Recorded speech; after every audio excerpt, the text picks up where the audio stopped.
এই দিকটা দেখছেন, এই দিকটা হচ্ছে বাংলাদেশ, আর ঠিক তার উল্টো দিক এই দিকটা দেখছেন, এটা হচ্ছে ইন্ডিয়া।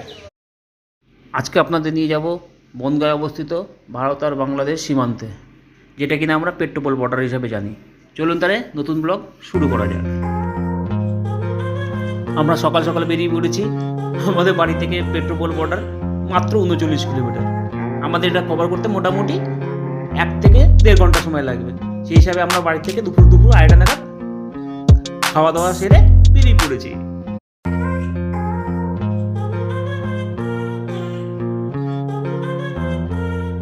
আমরা এখন চাকদা বনগা রোডের উপর দিয়ে যাচ্ছি। এই যে নতুন টোল হচ্ছে, এটা টোলটা পার করলাম। এখান থেকে চাকদা থেকে বনগা মোটামুটি 29 কিলোমিটার। রাস্তা এখন পুরো ঝাঁ চকচকে। আমরা স্কুটি নিয়ে গেছি, আমাদের যেতে কোনো রকম অসুবিধা হয়নি। রাস্তা খুব সুন্দর।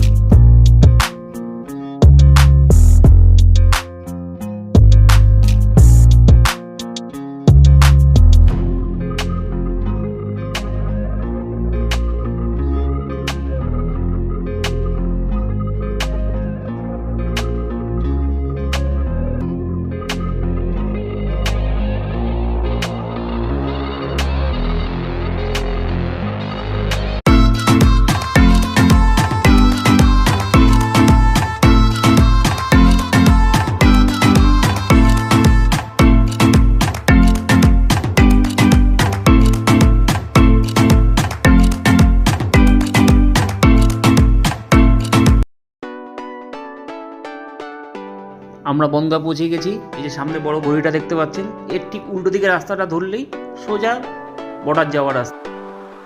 আর আপনারা যদি ট্রেনে আসেন, এই বনগা স্টেশনে নামবেন। বনগা থেকেও অনেক টোটো পাওয়া যায়। টোটো ধরে বেশিক্ষণ লাগে না, 15 মিনিট মতন লাগে, আপনি পৌঁছে যাবেন একদম পেট্রোপোল বর্ডার।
আমরা পৌঁছে গেছি আমাদের গন্তব্য পেট্রোপোল বর্ডার।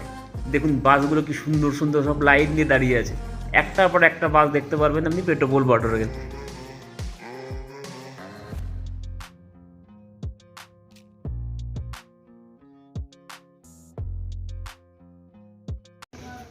আমার এই দিকটা দেখছেন, এই দিকটা হচ্ছে বাংলাদেশ, আর ঠিক তার উল্টো দিক এই দিকটা দেখছেন, এটা হচ্ছে ইন্ডিয়া।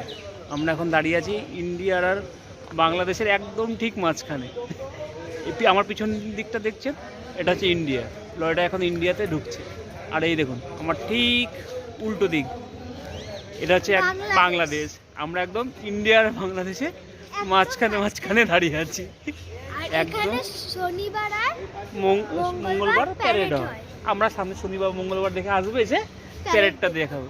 আমরা একদম না ইন্ডিয়াতে না বাংলাদেশে, আমরা ঠিক মাঝখানে নো ম্যানস ল্যান্ডে দাঁড়িয়ে আছে। এরকম আমার পিছন দিকটা বাংলাদেশ। চটপট 2-4টে ছবি ক্লিক করে নিয়ে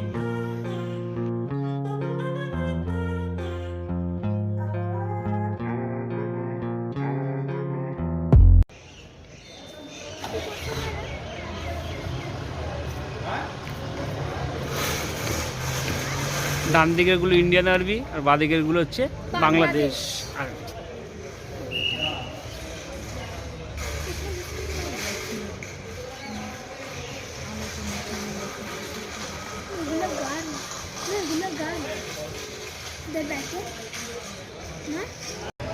সামনে যে গ্যালারিটা দেখছেন, শনি আর মঙ্গলবার এখানে প্যারেড হয়। বাংলাদেশ থেকে যারা এই প্যারেড দেখতে আসে তারা এইখানে বসে এই প্যারেড উপভোগ করে। সামনে যাদের দেখছেন ওরা ভারতীয় ইমিগ্রেশন কমপ্লিট করে বাংলাদেশে যাচ্ছে, আর বাদিক থেকে যারা আসছে তারা বাংলাদেশে ইমিগ্রেশন কমপ্লিট করে ভারতে প্রবেশ করবে। সামনেই হচ্ছে বাংলাদেশের অ্যারাইভেল সেন্টার, দেখুন ওখানে গিয়ে ওনাদের আবার বাংলাদেশে ইমিগ্রেশন কমপ্লিট করতে হবে।